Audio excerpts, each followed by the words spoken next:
Assalamualaikum warahmatullahi taala wabarakatuh. Bismillahirrahmanirrahim. Alhamdulillahi rabbil alamin wa bihi nasta'in ala umuri dunya waddin. Wa sallallahu ala sayyidina Muhammadin wa ala alihi wa sahbihi ajma'in. Rabbi shrah li sadri wa yassir li amri wahlul 'uqdatam min lisani yafqahu qawli. Subhanaka la ilma lana illa ma 'allamtana innaka antal alimul hakim. Wa la hawla wa la quwwata illa billahil aliyil azim. Wa la hawla wa la quwwata illa billahil aliyil azim. ولا حول ولا قوة إلا بالله العلي العظيم. اللهم أرنا الحق حقا وارزقنا اتباعه وأرنا الباطل باطلا وارزقنا اجتنابه. Alhamdulillah, marilah sama-sama kita memanjatkan kesyukuran kita kepada Allah Subhanahu Wa Taala kerana telah mengizinkan kita menunaikan solat fardu maghrib secara berjemaah, yang mana ianya satu tuntutan dari agama kita supaya sentiasa mengerjakan solat berjemaah. Dan insya-Allah kita terus sambung pengajian kita. Kita masuk kepada muka surat 73 dah. Bismillahirrahmanirrahim. Qala muallif rahimahullahu taala, kelebihan sembahyang berjemaah. Antara usaha untuk memelihara dan mendirikan sembahyang ialah sentiasa mengerjakannya dengan cara berjemaah. Kerana yang pertama, sembahyang berjemaah itu lebih afdal daripada sembahyang seorang diri sebanyak 27 darajat. Seperti yang dinyatakan di dalam hadis, sesiapa yang meringankan keuntungan ini sedangkan untuk menghasilkannya tidak susah, maka orang itu dikira memudahkan agama dan tidak menghiraukannya. Dan yang kedua, kata sesetengah ulama, sembahyang berjemaah adalah fardu kifayah, diperangi orang yang meninggalkannya. Dan yang ketiga, memelihara mazhab yang mengatakan orang yang berjiran dengan masjid tidak harus sembahyang melainkan di dalam masjid secara berjemaah. Dan yang keempat, sesetengah ulama membandingkan sembahyang berjemaah itu seperti air yang banyak, tiada menajiskannya dengan kehadiran najis padanya melainkan bila berubah rasa, warna atau baunya. Demikian juga syaitan menjadi kuat atas diri orang yang sembahyangnya bersendirian dan tiada kuat atas orang sembahyang berjemaah. Dan yang kelima, orang yang sembahyang bersendirian tiada disuratkan apa-apa melainkan yang hadir hatinya sahaja. Tetapi orang yang berjemaah disuratkan baginya sembahyang yang sempurna walaupun pada bahagian tiada hadir hatinya. Dan yang keenam, sembahyang berjemaah itu adalah seumpama tali yang disuruh kita berpegang padanya. Firman Allah Ta'ala, wa'tasimu bihablillahi jami'a wa la tafarraku. Maksudnya berpeganglah pada tali Allah sekaliannya dan janganlah bercerai-berai. Ayat 103 surah Al-Imran.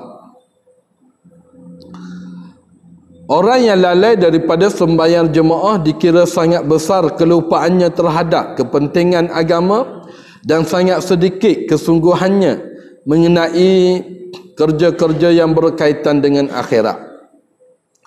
Orang yang menuntut dunia sanggup menanggung kepenatan dan kepayahan mengerjakan yang berat supaya berjaga malam dan berpanas sepanjang hari apabila mendapat sedikit ganjaran yang dicari.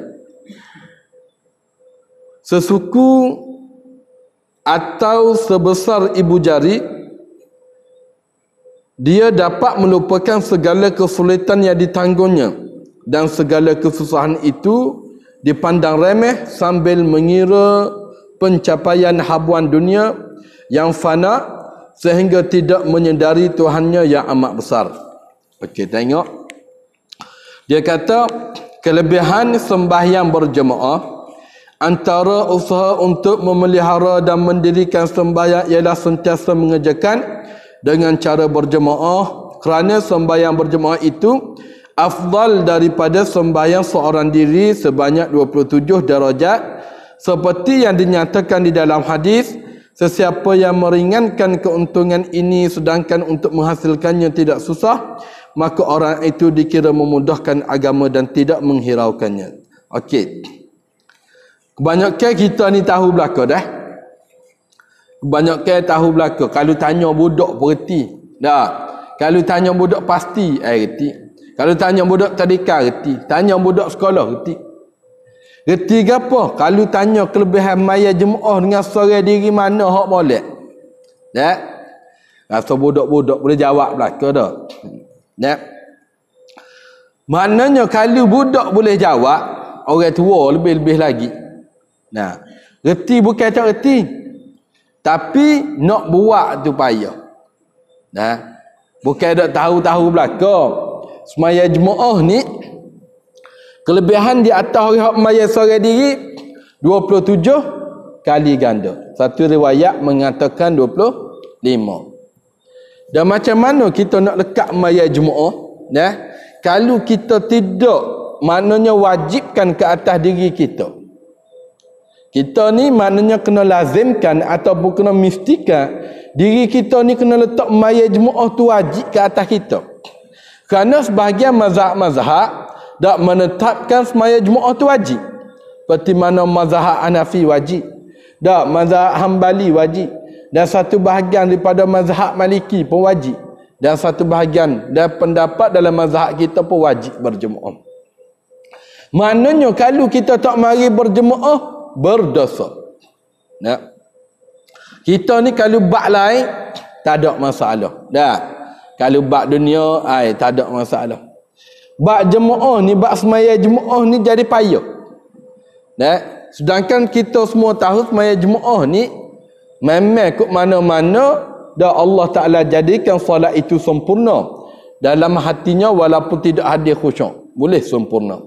Orang hak maya seorang diri, apabila maya seorang diri dalam hati dan tidak hadir kekhusyukan, dan Allah tidak bagi solat tersebut sebagai sempurna.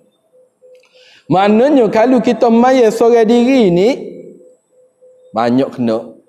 Dan seperti mana Nabi sifatkan alaikum bil jamaah, ke atas kamu itu mesti berjemaah. Tak kira dalam gapo jua sekalipun mesti berjemaah. Maknanya kita nak semaya pun mesti berjemaah. Nak pergi mana-mana pun mesti berjemaah. Dan Nabi isyaratkan seperti mana pengembala kambing, yang mana kambing kalau jalan seekor dengan jalan ramai-ramai, mana mudah serigala makan. Gitulah setan. Kalau orang hak maya ramai-ramai dengan maya seorang diri, dia akan cepat kacau orang hak maya seorang diri. Dah kalau hak jemaah pun kita kena ganggu sokmo. Dah, kalau maya seorang diri ni lebih-lebih lagi.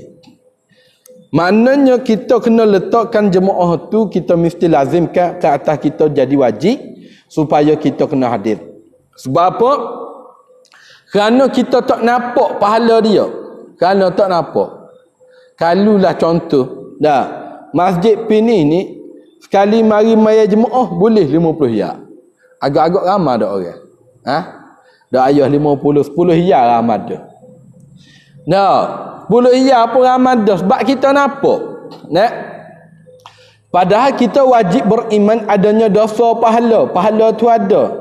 Nabi kata 27 kali ganda. Maknanya 27 riyal kalau kita kira bak duit 27 riyal. Kalau masalah dunia kita jadi cerdik.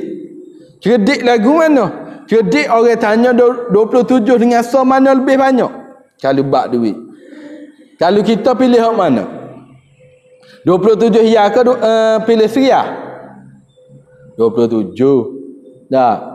Kata demo pilih seria tak berapa cerdik. Kalau pilih seria. Tapi kalau bak akhirat pilih seria jadi cerdik. Tak kau pelik. Maknanya kalau kita seorang yang cerdik, seorang yang takutkan diri kita kepada Allah, mesti kita kena jaga solat berjemaah.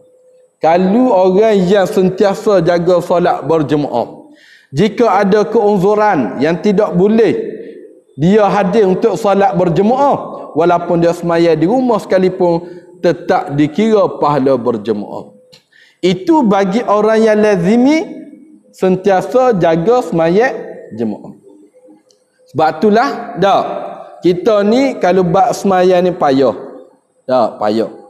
Nak semaya secara berjemaah tu pun jadi kau berat. Kalau bab dunia cepat. Kerana gapo? Kemungkinan ada sifat sombong dalam hati kita ni. Dah ada sifat takabbur. Yang mana dia sebut dalam kitab Bidayatul Hidayah, salah satu daripada dosa-dosa besar yang ada dalam diri kita itu adalah sombong. Adalah takabbur. Cara dia wajib kita bertaubat kepada Allah. Dan wajib kita kembali kepada Allah. Buai sifat takabbur, buai sifat sombong, mari maya jemaah. Kadang-kadang hok nak mari jadi malu pun ada. Malu, buai sifat malu. Buai sifat malu, buai sifat sombong, mari semaya berjemaah. Tokai kita boleh duduk dalam baru 2, 3, 4 jam boleh duduk. Maya jemaah ni tak sampai sejam. Dah. Biasa paling lama masyarakat kita ni semaya paling lama adalah semaya tarawih. Paling lama tu pun tak sampai sejam, ada sejam. Dah sampai. Dah. Zuhur, asar, maghrib, metak. Kita duduk ngacung padi. Kalau orang ngacung padi biasa berapa jam? Orang duduk ngacung. Ada sejam?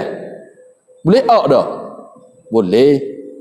Dah, duduk ngacung, duduk baja. Lama mana baja? Panah tak?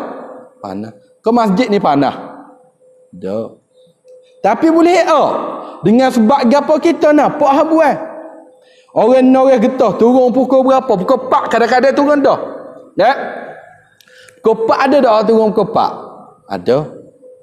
Bapa kerana dia takut lewat. Nah, maknanya jaga belaka. Kalau bab dunia ni kita jaga sengoti. Jaga-jaga sungguh. Tapi bab akhirat kita buat main-main.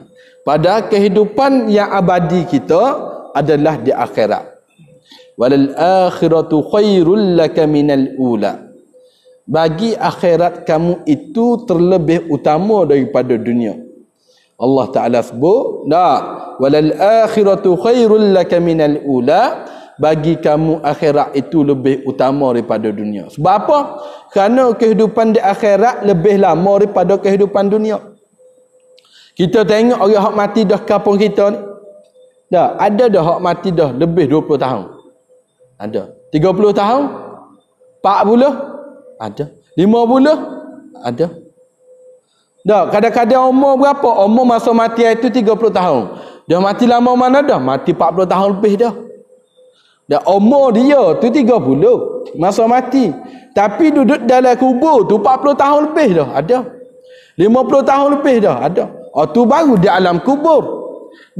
Bukan di alam barzah lagi. Dan bukan di padang mahsyar lagi. Tu lagi lama.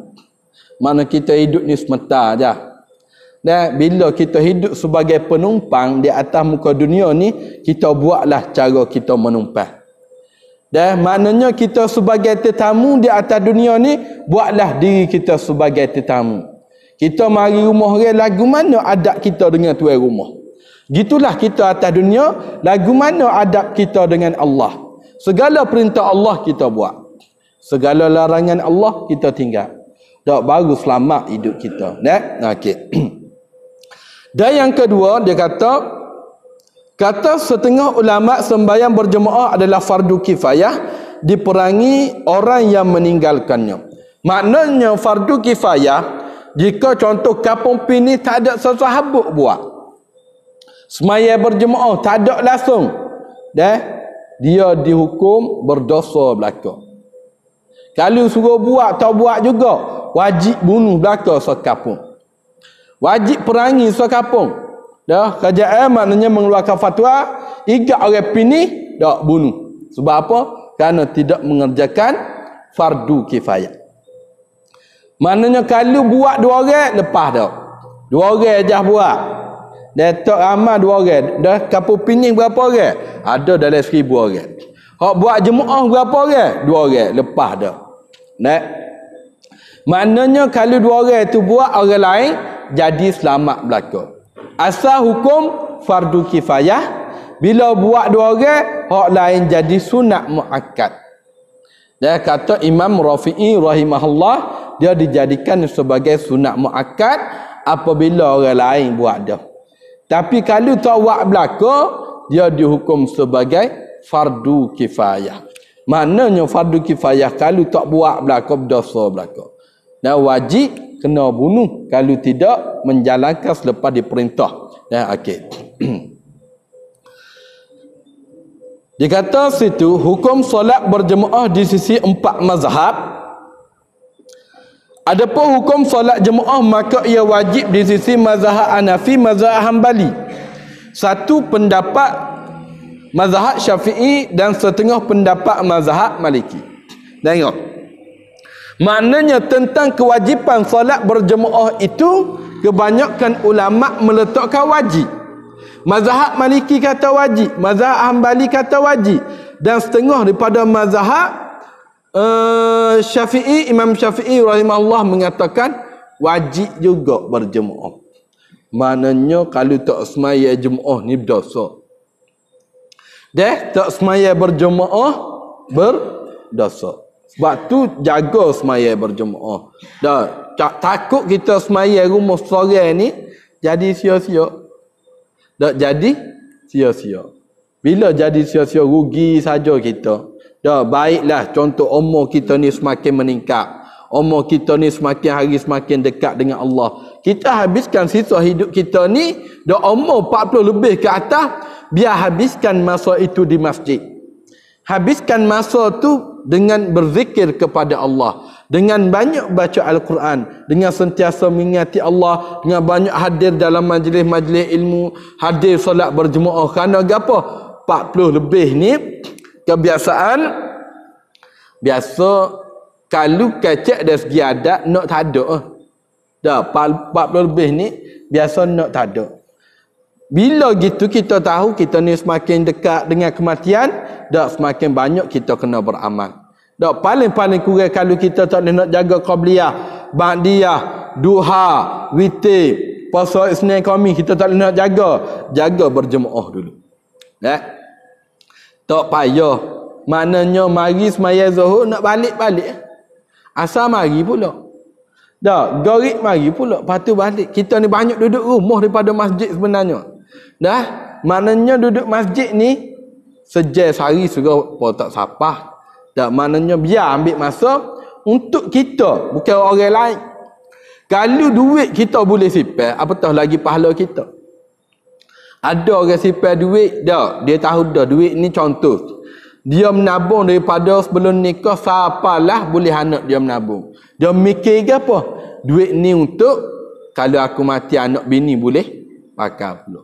Dia mikir dia tentang kehidupan dunia dia. Tapi ramai mana fikir tentang nak topak pahala dia ataupun nak tambah pahala dia. Ramai mana hak fikir. Kali duit kita boleh simpan walaupun sehari. Tak kita tak boleh nak kumpul juga pahala kita dengan berjemaah setiap solat fardu. Paling penting yang mana Nabi sebut dalam satu hadis, orang yang berat nak semaya jemaah ni, orang yang berat nak semaya jemaah, dia salah satu daripada sifat munafik. Sifat munafik ada dalam diri dia menyebabkan dia malah nak mayat berjemaah. Berat nak mayat berjemaah. Bukan tak gi. Tapi dalam keadaan malah. Bukan kata tak gi. Gi dalam keadaan malah. Nabi kata ada tanda-tanda munafik. Kalau Nabi kata gitu, kita kena percaya. Dah, kita kena percaya. Nabi ni amanah. Apa makna amanah? Iaitu apa yang diturunkan oleh Allah kepada Nabi, Nabi sampaikan kepada umat dia, bukan benda yang tipu, tak ada. Wajib kita percaya kepada Nabi. Tak percaya apa yang disampaikan oleh Nabi, boleh rosak akidah kita. Boleh rosak. Dan munafik ada orang lain tahu tak? Tak. Munafik kita sendiri tahu. Tak. Kalau kita rasa kita malas nak berjemaah, maknanya ada tu. Ada. Malas bukan kata tak pergi. Malas. Malas weh nak gemaya jemaah. Ada tu. Jangan tengok ke orang lain. Tengok diri kita masing-masing. Dah kalau hak tak pergi tu, Allahu Rabbi. Jaga. Tak. Atas dunia boleh lagi kita nak ngelak, nak ngelik boleh. Dah, dengan manusia ni tak ada masalah. Tapi dengan Allah tak ada dah. Nabi kata salah satu daripada tanda munafik iaitu berat nak mari semaya Jumaat. Abdullah bin Ubay, bapak segala munafik, mari maya Jumaat. Zuhur belakang Nabi, asar belakang Nabi, Gharib belakang Nabi. Isya dengan subuh dia tak mari. Dia kata sebab gelap Nabi tak nampak. Padahal Nabi tahu. Tapi Zuhur mari, asar mari, munafik pun. Kita tak munafik. Zuhur dak umai yang mana? Dah, asar dak tahu umai yang mana? Gharib dak tahu umai yang mana? Dah? Maknanya setiap hadis Nabi yang kita baca, iaitu mesti kita tengok kepada diri kita. Aku ni munafik ke tak? Tanya dah aku rajin ke tak nak maya jemaah? Kalau malah jola tu ada. Sebab tu Nabi kata, siapa yang jaga berjemaah dan mendapatkan takbiratul ula sebanyak 40 kali. Takbiratul ula sebanyak 40 kali setiap hari 40 hari. Dah mana 40 hari berturut-turut, Allah Taala akan selamatkan dia daripada sifat munafik dan akan selamatkan dia daripada api neraka. Nah. Jaga 40 hari. Batu kebanyakan tok guru pondok, dah kalau nak duduk pondok biar duduk lebih 40 hari baru boleh balik. Dah duduk 40 hari baru boleh balik. Sebab apa? Sebab nak jaga takbiratul ula sebanyak 40 hari. Jaga takbiratul ula sebanyak 40 hari, insya-Allah Allah Taala akan selamatkan dia daripada sifat munafik dan selamatkan dia daripada api neraka. Ada. Dah kalau pada lepas 40 hari tu, dah dia tak mayai lagu mana? Dah kata Allah Taala selamatkan dia daripada api neraka. Sifat munafik dia ambil 40 hari ya takbiratul ula. Lepas tu tak mayai pula. Lagu mana? Tu tetap dosa. Sekarang ni apabila dia lazimi diri dia sebanyak 40 hari berturut-turut, automatik Allah Taala jaga dia. Dia rasa kalau tak mari maya Jumaat tak sedap duduk lalu. Sebab Allah Taala sudah lepaskan dia daripada sifat munafik. Tak ada dah munafik dalam hati dia tu, tak ada dah. Dia jaga sebanyak 40 hari berturut-turut. Sebab tu kalau kita nak jaga 40 hari berturut-turut. Kadang-kadang masuk hari ke-39 nak cukup 40 ada kerja lalu. Tak, biasa gitu. Kadang-kadang nak cukup dah 40 hari ada kerja pula. Itu ujian lah tu. Maknanya minta dengan Allah dah supaya kita boleh jaga takbiratul ula sebanyak 40 hari. Kalau tak sewi ada kerja banyak, kena keluar tabligh. Keluar tabligh 40 hari, ada hak setahun, ada hak 3 hari, dah. Nak keluar tabligh lagu mana? Keluar maya Jumaat pun malas Agak-agak 40 hari boleh tak? Keluar tabligh 40 hari. Maka kita berjalan, kita sentiasa jaga berjemaah dan sentiasa dapatkan takbiratul ula. Boleh? InsyaAllah boleh dah. Dan sebelum nak keluar tabligh, keluar maya jemaah dulu. Dah, mana boleh jaga kampung kita 40 hari pun, alhamdulillah. Jagalah sebanyak 40 hari dan mudah-mudahan dan Allah Ta'ala selamatkan kita daripada sifat munafik. Dan yang ketiga, dikata memelihara mazhab yang mengatakan orang yang berjiran dengan masjid tidak harus sembahyang melainkan di dalam masjid secara berjemaah. Hadis la salata li jaril masjidi illa fil masjid. Lafaz hadis ini diriwayatkan oleh Imam Ahmad, Daruqutni, Hakim, Tabarani, Ad-Dailami, kesemuanya dengan sanad yang dhaif daripada Nabi sallallahu alaihi wasallam. Kata Al-Hafiz Ibn Hajar Al-Asqalani, tiada asnad yang teguh baginya walaupun masyhur di kalangan manusia. Maka ia hadis yang dhaif di sisi ahli ilmu. Dan atas andaian ia sahih, maka maknanya ditanggung atas bahawa tiada salat yang sempurna bagi jiran masjid kecuali di masjid. Kerana hadis yang sahih menunjukkan atas sah salat bersendirian tetapi beserta dosa sekiranya ia tiada keunzuran syar'i. Kerana salat di masjid bersama jemaah muslimin wajib kerana ada beberapa hadis yang lain. Bukan yang dibicarakan ini seumpama sabda Nabi sallallahu alaihi wasallam, man sami'an nidaa falam ya'tihi fala salata lahu illa min uzrin. Sesiapa yang mendengar azan maka dia tidak mendatanginya, maka tiada salat baginya kecuali kerana keunzuran. Hadis ini dikeluarkan oleh Ibnu Majah, Daruqutni, Ibnu Hibban, Al-Hakim dan asnadnya menempati syarat Muslim dari fatwa Abdul Aziz bin Baz.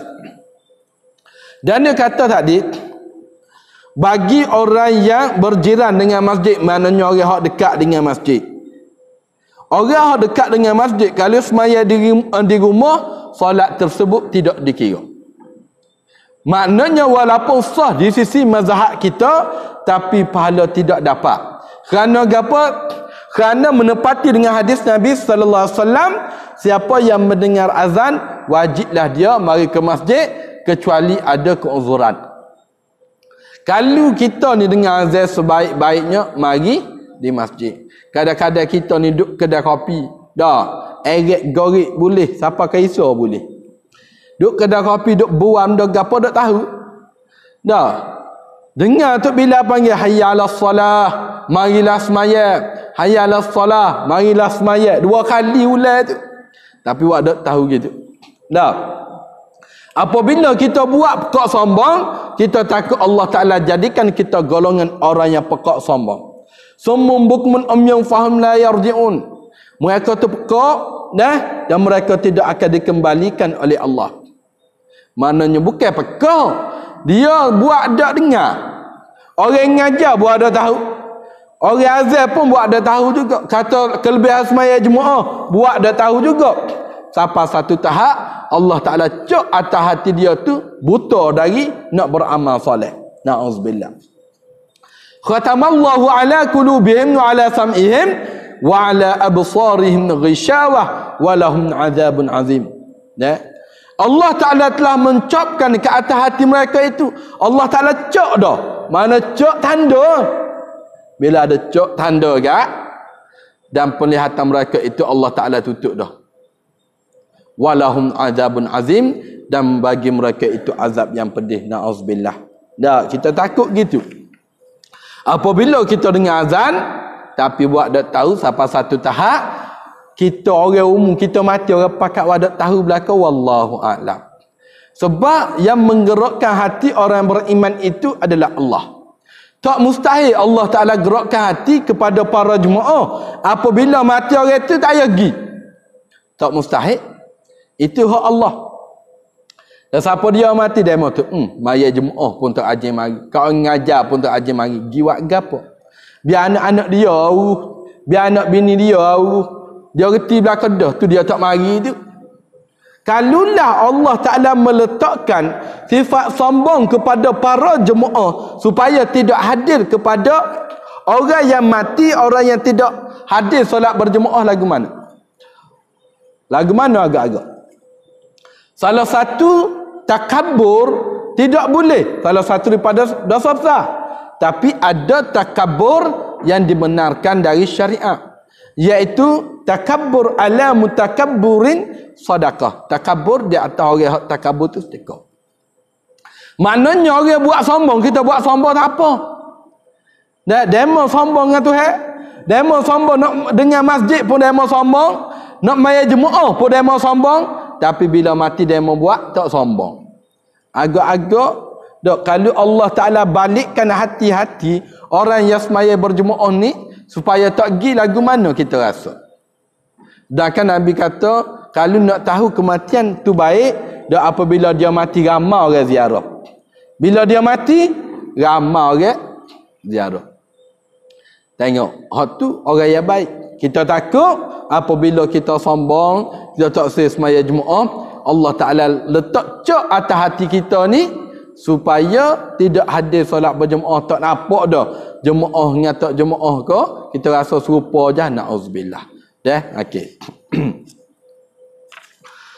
Dan seterusnya nombor 4 dia kata, sesetengah ulama membandingkan sembahyang berjemaah itu seperti air yang banyak, tiada menajiskan dengan kehadiran najis padanya melainkan bila berubah rasa, warna ataupun baunya. Demikian juga syaitan menjadi kuat atas diri orang yang sembahyangnya bersendirian dan tidak kuat atas orang yang sembahyang berjemaah. Ulama buat ibarat dia kata air hak banyak. Air hak banyak, orang hak maya jemaah ni seperti mana air hak banyak. Air hak banyak lebih daripada 2 kali. Apabila jatuh najis, dia tidak najis kecuali berubah. Kecuali berubah rasa, bau dan warna. Begitulah orang hak semaya berjemaah. Bila semaya berjemaah, syaitan ni tak ada kekuatan. Tak ada kekuatan untuk ganggu orang yang semaya berjemaah. Tak ada kekuatan. Tapi kalau semaya seorang diri, syaitan ni ada kekuatan. Sebab tu kebanyakan orang ni dia lebih suka semaya seorang diri. Sebab apa? Sebab kalau semaya seorang diri ni boleh perhabis cepat. Kadang-kadang kita maya jemaah ni, tu imam baca panjang pun nak marah. Bila hati kita ni rosak, hati kita ni tak berapa comel. Bila hati kita tak berapa comel tentang kebaikan yang kita buat, kita tak rasa langsung kelazatan, kita tak rasa langsung mani, bermakna hati kita tu bermasalah. Tu imam semaya panjang sikit nak marah, tu imam wirid lama sikit nak marah, tu imam baca slow sikit nak marah. Sebab apa? Kerana hati kita bermasalah. Bila kita semaya seorang Fatihah tu kadang-kadang amin tu dalam keadaan rokok dah, amin rokok lalu dah. Sebab apa kita nak cepat? Bila semaya berjemaah, kita sentiasa dijaga oleh para malaikat. Syaitan pun tak berani, mana tidak ada kekuatan untuk nak ganggu orang yang solat berjemaah. Walaupun kadang-kadang kita ni tak khusyuk, kita ni lala dalam semaya, tapi situ kita mendapat kesempurnaan atas solat berjemaah. Okey. Dan yang kelima, orang yang sembahyang bersendirian tiada disuratkan apa-apa melainkan yang hadir hatinya sahaja. Tetapi orang yang berjemaah disuratkan baginya sembahyang yang sempurna walaupun pada bahagian yang tiada hadir hatinya. Tengok dia kata, orang yang maya seorang diri ni tidak dapat pahala kecuali khusyuk. Hadir bermakna khusyuk baru boleh pahala. Tapi kalau semaya berjemaah, walaupun tak khusyuk sekalipun, tetap diberi pahala sempurna oleh Allah. Tu orang yang semaya dak berjemaah kelebihan dia. Semaya seorang diri nak boleh pahala penuh mesti dalam keadaan khusyuk. Apa makna khusyuk? Iaitu tadabbur makna apa yang kita baca. Dan kalau kita makna pun kita tak reti, boleh nak khusyuk? Agak-agak boleh tak nak khusyuk? Nak khusyuk lagu mana dah? Semaya pun serupa ayat patut jagung dah cepat. Lepas sudah. Lepuk sudah. Dan nak khusyuk lagu mana? Kalau semaya berjemaah, walaupun tidak ada hadir, maknanya tak boleh nak khusyuk, tetap diberi pahala yang sempurna. Batu jagalah semaya berjemaah. Kita takut kita semaya tu aja tinggal sekalipun tidak dapat pahala. Dan tidak boleh pahala yang sempurna. Kerana apa? Kerana tidak solat berjemaah. Dah. Sebab itulah sini kita kena faham semaya jemaah itu terlebih aula, terlebih afdal. Dan sebab tu sebagian ulama dia meletakkan orang yang semaya seorang diri khusyuk tapi semaya berjemaah tak khusyuk. Mana lebih afdal? Semaya seorang diri khusyuk tapi bila mari maya berjemaah tak khusyuk. Mana lebih afdal? Dan pendapat yang kuat dalam mazhab kita mengatakan berjemaah itu lebih afdal walaupun tidak khusyuk. Berjemaah itu lebih afdal walaupun tidak khusyuk. Okey. Dan yang keenam, sembahyang berjemaah itu adalah seumpama tali yang disuruh kita berpegang padanya firman Allah Ta'ala, wa'tasimu bihablillahi jami'a wa la tafarraku. Maksudnya berpeganglah pada tali Allah sekaliannya dan janganlah bercerai-berai. Ayat 103 surah Al-Imran. Orang yang lalai daripada sembahyang dikira sangat besar kelupaan terhadap kepentingan agama dan sangat sedikit kesungguhannya mengenai kerja-kerja yang berkaitan dengan akhirat. Orang hak lalai, orang hak lara, dak bermakna benda akhirat ni dia buat main-main. Dah tak ada pun bersungguh pada benda yang akhirat. Orang yang menuntut dunia sanggup menanggung kepenatan dan kepayahan. Orang yang menuntut dunia sanggup menanggung kepenatan dan kepayahan. Betul? Dah. Orang yang jenis dunia ni, bila dia nak suatu dunia tersebut, dia sanggup redah gapo sekalipun. Kita tengok hak kerja-kerja berat, kadang-kadang kerja naik gapo, naik siapi tinggi-tinggi. Dah. Hak kerja hak berat-berat kerja gapo lagi. Nak sanggup kerana nampak benda dunia. Maknanya kalau tengok tak berani. Kalau orang hak tak biasa tak berani jenis manjak bangunan tinggi-tinggi. Tak jenis manjak gapo tu panggil lain telefon tu. Tak kalau kita tingkat dua pun rayak dah. Dia yang sanggup dengan sebab gapo? Kerana dia nak. Tak? Dia nak dunia hak dia nampak tu dia nampak dah. Kalau dia tak panjat tak boleh. Kalau panjat baru boleh. Dah. Mengerjakan yang berat supaya berjaga malam dan berpanas sepanjang hari. Dan mengerjakan yang berat supaya dah sampai berjaga malam dan berpanas sepanjang hari. Tengok. Dan maknanya dia kata ada hak kerja berat sampai berjaga malam ada, bahawa tak ada. Padahal malam tu malam Allah Ta'ala jadikan malam itu supaya kita rehat dah hadir dalam majlis ini. Yang mana Allah Ta'ala sebut dalam surah An-Naba, amma yatasaalun 'anil naba'il azim alladhi hum fihi mukhtalifun kalla saya'lamun thumma kalla saya'lamu alam naj'alil arda mihada wal jibala autada wa khalaqnakum azwaja wa ja'alna naumakum subata wa ja'alna al-laila libasa. Allah Ta'ala jadikan malam itu sebagai pakaian bagi kamu. Maknanya untuk kita rehat. Malam ni bawa kerja. Malam untuk kita rehat. Rehat ni bermakna untuk kita hadirkan diri kita dalam majlis-majlis ini. Dah waktu lain kita sibuk dah. Kalau ada kuliah subuh memang kita tak mari. Kalau mari itu pun hak jenis betul-betul nampak. Kalau zuhur, tak nampak. Asar, kau tak pakai kalau asar. Dak agak kau maghrib boleh rehat. Maknanya waktu maghrib Allah Ta'ala wa ja'alna al-laila libasa. Allah Ta'ala jadikan malam itu sebagai pakaian bagi kita. Maknanya kita rehat betul-betul. Dak ambil masa untuk kita dengan Allah. Okey. Apabila mendapat sedikit ganjaran yang dicari sungguh sesuku atau sebesar ibu jari, dia dapat melupakan segala kesulitan yang ditanggungnya dan segala kesusahan itu dipandang remeh sambil mengira pencapaian habuan dunia yang fana sehingga tidak menyedari Tuhannya yang amat besar. Dah kerja cari dunia siapa tak ingat ke akhirat. Ada. Dah ada. Maknanya dah seperti kata tadilah, duduk dalam baru orang bezohu ada tahu. Duduk noreh getah orang bezohu ada tahu. Dah, duduk jual ikan orang bezohu tak boleh nak berhenti semaya kejap. Dah lebih-lebih lagi orang hok nego pasar malam. Dah, bila nego pasar malam ni, dah contoh kita tengah nego. Orang duduk beli ramai kat kita. Orang pun beggar lagi. Bila beggar lagi agak-agak kita nak berhenti ke, nak tunggu orang beli sampai habis. Kalau kita orang tengah ramai, dah memang kita berhajat kepada duit. Orang tengah ramai. Orang pun mari nak keput 2 yang, nak air 5 yang tu banyak.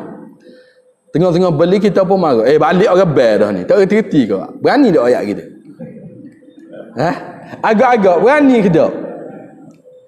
Ataupun time waktu azan kita pun tulis makanan ataupun makanan minuman secara percuma ambil. Ada tak tulis kita? Berani tak? Tak. Takut nak tinggal. Walaupun seria sekalipun, dah kadang-kadang orang ber, bila orang ber tu orang pun mari. Bila orang ber orang mari. Tanya orang tak ber tak mari-mari beli pun. Dah. Maknanya gitu. Saya ke dunia weh. Walaupun seria, 2 riak. Dah kita duk mikir. Kadang-kadang orang buat air contoh. Bila buat air tak habis. Bila tak habis buat tak? Buat. Biasa buat. Dah, saya pun jadi basi juga. Maknanya kalau kita berani, maknanya kita betul-betul nak jaga diri kita, hubungan kita dengan Allah. Kalulah orang ber kita boleh tinggal tu, alhamdulillah. Tapi tak jumpa lagi hak tinggal dah. Jumpa hak tinggal. Kalau nak kira sini pasar dekat dengan Jeddah. No. Pasar dekat dengan Jeddah bukan jauh. Kalau tinggal metai, kalau orang curi 5 ya lillahi ta'ala lah. Dah curi 2 ya lillahi ta'ala. Kadang-kadang kepuk jatuh sebatai tu nak ngamuk dah. Kucing ambil sebatai nak marah dah. Hak kita kedekuk ni. Dah biasa gitu. Apa? Kerana hati kita masih lagi tidak tertakluk kepada Allah. Nabi sebut dalam satu hadis, al-mar'u ma'aman ahab. Seseorang itu bersama siapa yang dia kasihi. Kalau kita cinta kepada Allah, di akhirat kita akan bangkit bersama Allah. Kalau kita cinta dengan dunia, di akhirat kita akan bangkit dengan gapo hak kita sayang. Sekarang ni kita sayang ke gapo? Kita dahulu gapo? Dah. Bila orang dahulu ke benda yang dia utama, benda yang dia sayang, dia akan tak nampak dah benda lain. Gitulah kehidupan kita. Apabila kita dahulu akhirat, dunia kita tak nampak dah. Walaupun semakin banyak kita dahulukan akhirat, semakin banyak dunia kejar. Kita kejar akhirat, dunia kejar kita. Kita kejar dunia, akhirat jauh daripada kita. Hal tu kita kena yakin. Intikad tu kita kena pegang, kita kena yakin. Jangan ngaji tauhid saja tak yakin. Tak ngaji banyak, bukan tak banyak, tapi tak yakin, tak jadi. Dan ngaji ni untuk keyakinan kita. Dah supaya kita ni sentiasa kemah dari segi bab rezeki. Mudah-mudahan kita sentiasa dikasihi oleh Allah SWT. Dan yang ketujuh, wallahu alam, situlah.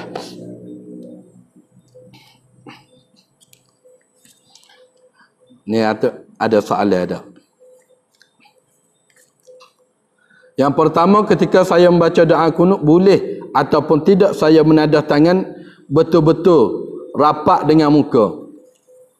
Yang kedua, saya berada di saf yang kedua, saya terbaca tulisan dekat pakaian seseorang yang berada di saf hadapan dan ketika solat. Ni dia nak tanya, kau nak cerita nombor 2 ni.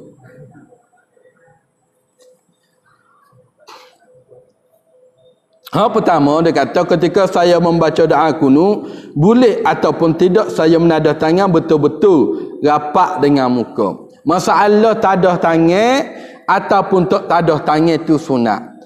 Baca kunut sendiri tu pun sunat. Cuma adab kita, dah dia sebut dalam kitab Imam Al-Haddad, lagu mana cara kita berdoa? Cara kita berdoa adalah kita mengangkat kedua tangan kita, iaitu menutup, sambil melihat di tapak tangan. Sambil melihat ditapak tangan, itulah yang paling afdal. Dan kalau dia baca doa dan dia letak muka, boleh ke tak? Boleh ke tak dia baca doa dia letak muka tangan dia? Boleh, tak ada masalah. Nak baca doa nak letak tangan dalam poket pun boleh. Nak baca doa tak siakat tangan pun boleh. Tapi kita tidak ada adab. Makna boleh di sini sah solat tersebut. Cuma adab kita di dalam solat tu tak ada. Dan paling baik dan apabila kita melihat tapak tangan kita, kita minta dengan Allah. Itulah sebaik-baiknya dah. Okey. Dan yang kedua, saya berada di saf yang kedua, saya terbaca tulisan dekat pakaian seseorang yang berada di saf hadapan ketika solat. Dia tanya ke nak cerita?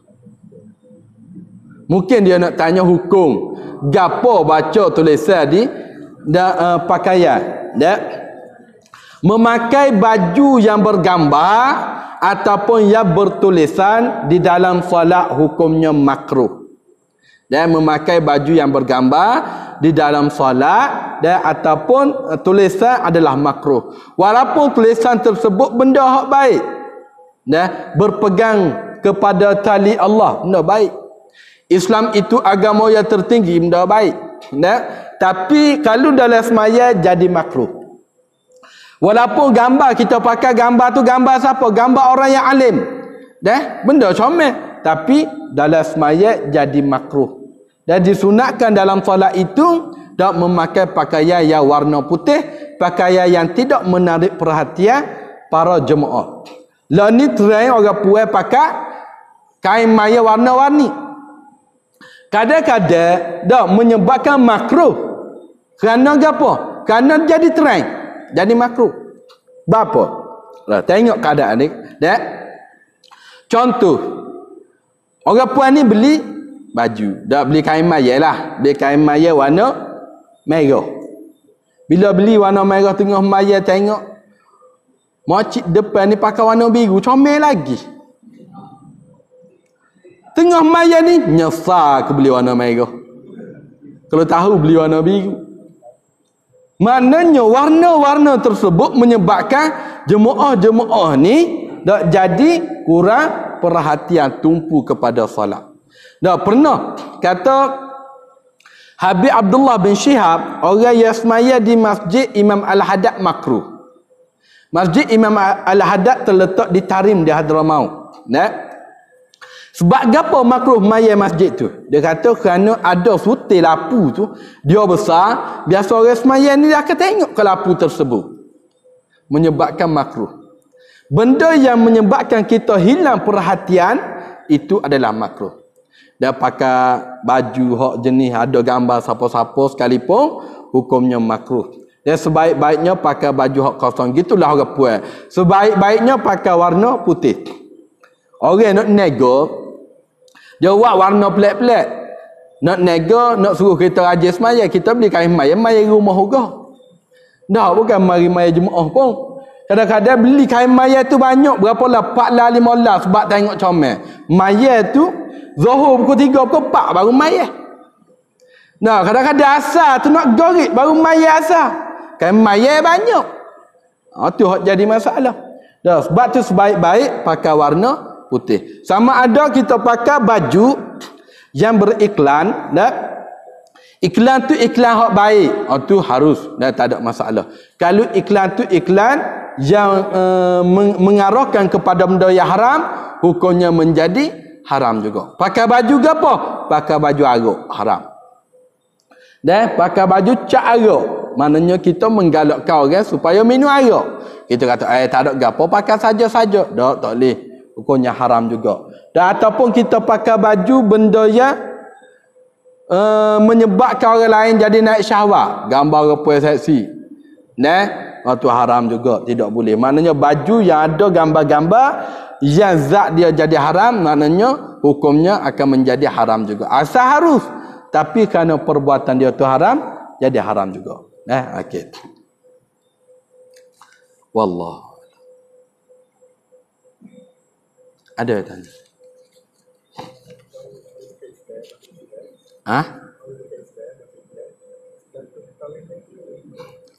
Okey. Orang yang bukan Islam masuk Islam, status perkahwinan. Maknanya status perkahwinan dia masih Islam dah. Bila masuk Islam dah lah, lagu mana dia dengan bini dia ni? Dia dengan bini dia ni kena akad nikah baru ke tak? Dia sebut dalam kitab I'anah Talibin, apabila seseorang Islam, bukan Islam masuk Islam, dia dikira akad nikah tak perlu diperbaharui kerana apa? Tengok dalam agama dia, masa dia nikah dalam agama dia tu sah ke tak? Sah bukan dari segi agama Islam, sah dari segi agama dia. Contoh, syarat nikah dalam agama dia mak ayah kena ada. Contoh ni, dia kata masa nikah dalam agama dia memang sah dari segi agama dia. Apabila kedua-dua masuk Islam, kedua-dua tersebut sah nikah tersebut. Tidak perlu diperbaharui lagi. Dengan syarat dua-dua sekaligus masuk Islam. Ada. Kalau salah seorang daripada tu baru masuk Islam, ni masuk Islam, lepas tu setahun lepas tu baru ni masuk pula, tu baru kena akad pula. Ada. Okey. Kalau tidak sah dalam agama dia, maknanya dia kena akad nikah baru pula. Dalam agama dia kata tak sah, hak nikah dia dulu tak sah. Maknanya lepas dia masuk Islam, dia kena akad nikah lain pula, akad nikah baru pula. Okey.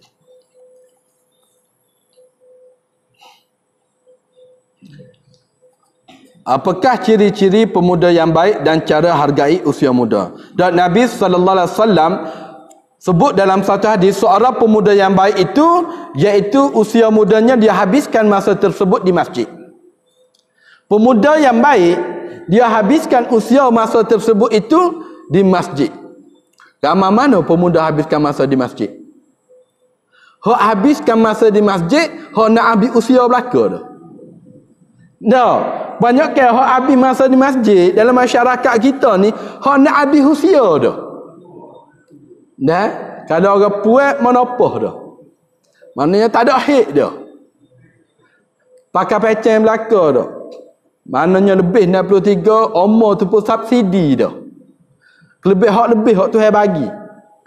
Dan Nabi sebut pemuda yang baik iaitu pemuda yang sentiasa duduk di masjid. Duduk di masjid bukan kata dia tak kerja, bukan kata duduk semaya 24 jam tak berhenti. Tu bukan baik dah tu secara tu. Maknanya setiap solat waktu duduk di masjid.